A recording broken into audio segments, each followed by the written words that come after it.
आज का अपना टॉपिक गेमेटोजेनेसिस, जो कि बीएससी पार्ट सेकेंड ईयर में डेवलपमेंट बायोलॉजी के अंतर्गत है। तो अपने गेमेटोजेनेसिस के बारे में अध्ययन करेंगे या इसके बारे में चर्चा करेंगे। तो गोनाड्स, आप अपने को पता है कि गोनाड्स में प्राइमोर्डियल जर्म सेल्स के द्वारा गेमिट्स का उत्पादन गेमेटोजेनेसिस कहलाता है। जितने भी जो जंतु है उसके अंदर उसकी जो बॉडी है मुख्य रूप से दो प्रकार के पदार्थ, सोमेटिक और जर्म प्लाज्म के रूप में निर्मित होती है।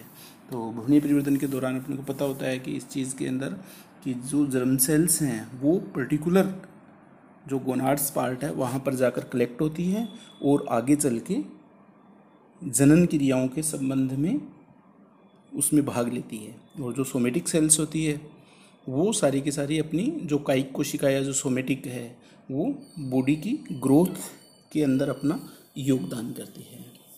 तो जितने भी जो जंतु है या एनिमल्स हैं उनके अंदर मेल और फीमेल दोनों प्रकार के जंतु है, तो उनके अंदर उनकी जो जर्म सेल्स है उनके द्वारा गेमिट फॉर्मेशन की क्रिया होती है।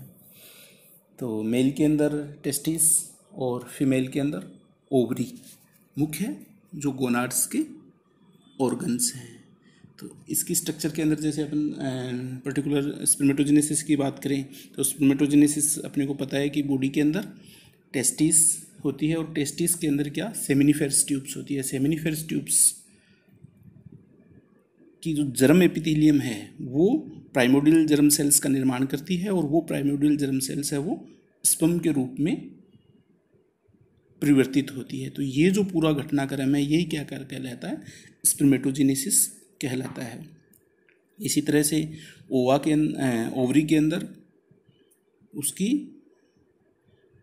जो प्राइमोर्डियल जर्म सेल्स हैं उनके द्वारा ओवा का निर्माण होता है, तो वो oogenesis कहलाता है। तो अपने सबसे पहले आज स्पर्मेटोजेनेसिस के बारे में चर्चा करेंगे। तो स्पर्मेटोजेनेसिस मुख्य रूप से जो मेल ऑर्गन्स मेल जो जंतु हैं उनकी टेस्टिस के अंदर संपन्न होती है। तो टेस्टिस के अंदर अपन जनरल स्ट्रक्चर की बात करें तो टेस्टिस बॉडी की जो डोर्सल पार्ट है उसकी जो मिजोर्चियम कनेक्टिव टिश्यूज होते हैं उनके द्वारा डोर्सल बॉडी कैविटी के अंदर पाई जाती है। ये इसकी टेस्टिस की जैसे जनरल स्ट्रक्चर के बात करें अपने तो उसके चारों तरफ क्या होता है, उसकी ट्यूनिका प्रोप्रिया का लेयर होता है और उसके अंदर जो दूसरा जो लेयर होता है वो क्या है, इसका जर्म एपिथेलियम का लेयर होता है। यही जर्म एपिथेलियम है वो आगे चल के जर्म एपिथेलियम में दो प्रकार की कोशिकाएं होती है। एक तो सोमेटिक सेल्स होती है या जिनको सर्टोली सेल्स कहते हैं, इसके द्वारा जो स्पर्म है उनको स्पोर्ट और न्यूट्रिशन प्राप्त होता है। और दूसरी जो जर्म कोशिकाएं होती है या जो जर्म सेल्स हैं उनकी द्वारा स्पर्म का निर्माण होता है। तो ये इसके अंदर मुख्य रूप से इसकी है। अब अपन टेस्टिस की स्ट्रक्चर की बात करें तो टेस्टिस के अंदर बाहरी लेयर ट्यूनिका प्रोप्रिया हो गया, इंटरनल लेयर उसकी जर्म एपिथेलियम लेयर हो गई और उसके अंदर असंख्य सेमिनिफेरस ट्यूब्स पाई जाती है जो कि इंटरस्टिशियल सेल्स या लीडिंग सेल्स होती है उनके द्वारा अलग अलग रहती है, पृथक रहती है। यही जो इंटरस्टिशियल सेल्स या लीडिंग सेल्स है मेल हार्मोन्स का निर्माण करती है। मेल हार्मोन अपने को पता है कि कौन सा, टेस्टोस्टेरोन जो मुख्य इसका हार्मोन है। तो ये जो सेमिनिफेरस ट्यूब्स है ये सेमिनिफेरस, इसकी स्ट्रक्चर देखते हैं अपने, देखो ये वाली मान लेते हैं कि ये इसकी स्ट्रक्चर है। तो इसके अंदर बाहर का लेयर आ गया, ये तो इसका ट्यूनिका प्रोप्रिया आ गया और अंदर इंटरनल लेयर है, ये है जर्मिनल एपिथेलियम लेयर है जिसके अंदर दो प्रकार की कोशिकाएं हैं, सर्टोली सेल्स और जर्म सेल्स।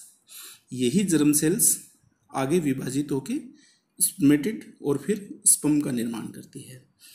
तो अपना जो मुख्य पहला जो इसका टॉपिक है जो गेमेटोजेनेसिस, इसके अंदर ये क्रिया दो प्रकार की होती है इसके अंदर, स्पर्मेटोजेनेसिस और oogenesis। तो सबसे पहले अपना स्पर्मेटोजेनेसिस।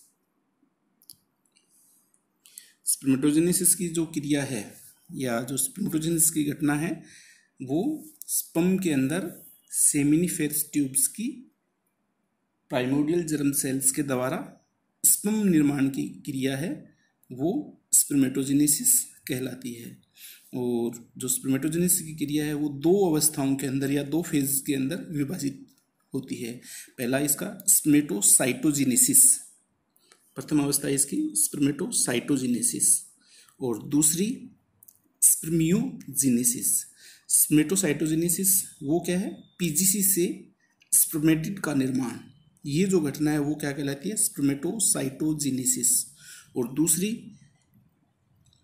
स्पर्मेटिड से स्पर्म का निर्माण, ये जो घटना है वो क्या कहलाती है, उसकी स्पर्मियोजेनेसिस।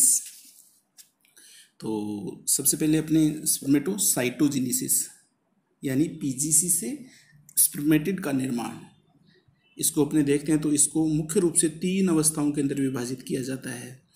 एक तो इसकी मल्टीप्लिकेशन फेज, दूसरी ग्रोथ फेज और तीसरी मैच्योरेशन फेज। तो जो प्राइमोर्डियल जर्म सेल्स है, प्राइमोर्डियल जर्म सेल्स से स्पर्मेटिड का निर्माण होता है।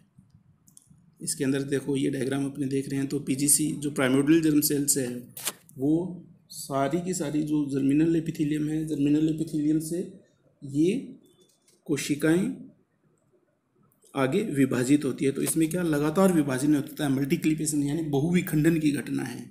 एक कोशिकाओं से दो, दो से चार, इस तरह से लगातार विभाजित होती है। और ये सारे इसमें जो डिवीजन होता है वो कौन सा होता है, माइटोसिस टाइप का डिवीजन होता है। तो इसकी जो डिप्लॉइड सेल्स है वो डिप्लॉइड के रूप में ही रहती है। तो 2n सेल 2n सेल के रूप में रहेगी इसमें। ये देखो इसमें जो फर्स्ट दिखा रखा है अपने वो 2n, 2n से 2n फिर 2n, ये सारी इसकी मल्टीप्लिकेशन फेज है।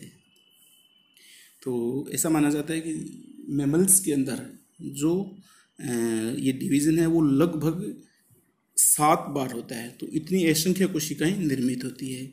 फिर उसके बाद में सेकंड फेज इसकी ग्रोथ फेज। तो ग्रोथ फेज में इसकी जो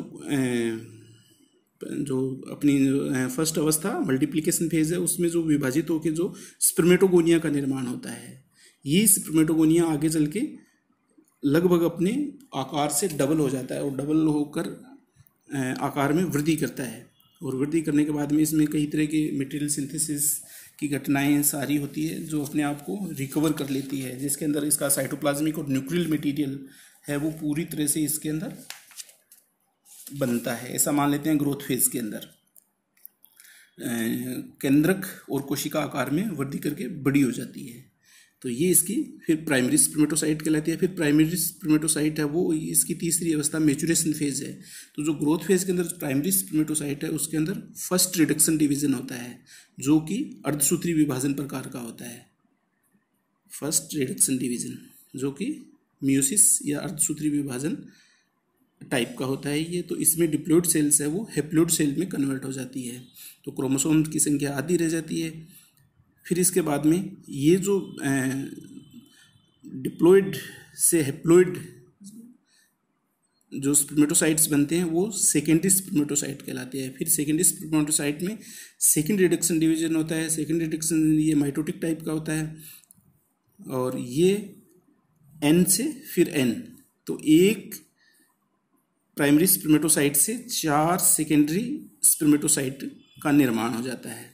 तो ये जो चारों जो बन रहे हैं वो आकार में गोलाकार होते हैं और इसके अंदर जो मुख्य रूप से जो कोशिकाओं के अंदर जो स्थिति होती है सेकेंडरी रिडक्शन डिवीजन के बाद में स्पर्मेटिड का आकार गोल हो जाता है और इसमें nucleus, Golgi bodies, mitochondria, centrioles, endoplasmic reticulum, ribosomes आदि सारे के सारे पाए जाते हैं। तो ये इसका जो फर्स्ट अवस्था है स्पर्मेटोसाइटोजेनेसिस की घटना कहलाती है। फिर इसके बाद में ये जो गोलाकार स्पर्मेटिड्स है वो स्पर्म के रूप में परिवर्तित, जो कि स्पिंडल सेप्ड या जो भी पर्टिकुलर अपने अपने जो जंतु है उनके अंदर किस आकृति के स्पर्म है उसके अंदर रूपांतरण होते हैं। और ये रूपांतरण की जो घटना है वही क्या कहलाती है, स्पर्मियोजेनेसिस या स्पर्मेटोलियोसिस की घटना कहलाती है। तो इसमें आकार में परिवर्तन होता है सेकंड के अंदर और मुख्य रूप से इसका जो स्पर्मेटिडोटा है वो आकारिकी रूप से, उपापचयी रूप से तथा क्रियात्मक रूप से विशिष्ट स्पर्म में विभेदित हो जाता है, जिसके अंदर मुख्य रूप से जो स्पर्म की जो स्पर्मियोजेनेसिस है वो एक जटिल प्रक्रिया है। तो इसमें बहुत से चेंजेस आते हैं, जैसे एक्रोसोम का निर्माण होता है। एक्रोसोम गोल्जी बॉडी के द्वारा बनता है। तो स्पर्म के स्ट्रक्चर के अंदर आगे की तरफ एक्रोसोम होता है, वो एक्रोसोम निर्माण की घटना होती है। परफोरेटोरियम का निर्माण होता है, न्यूक्लियस में परिवर्तन आते हैं, उसकी टेल का निर्माण हो जाता है, माइटोकॉन्ड्रिया और उसका जो मिडिल पीस है उसके अंदर चेंजेस आ जाते हैं, साइटोप्लाज्म में परिवर्तन हो जाता है, स्पर्म कोट है उसके अंदर परिवर्तन होता है। तो इस तरह की बड़ी जटिल प्रक्रियाओं के द्वारा जो गोलाकार स्पर्मेटिड है वो स्पिंडल शेप्ड या जो इलोंगेटेड स्पर्म के रूप में परिवर्तित हो जाता है। तो ये इसकी सेकंड घटना स्पर्मियोजेनेसिस या स्पर्मेटोलियोसिस की घटना कहलाती है। ये इसके अंदर इसका जो multiplication, growth phase, maturation phase दिखा रखा है। तो इस तरह से ये स्पर्मेटोजेनेसिस अपना टॉपिक था, इसके बारे में अपने चर्चा की। Thank you.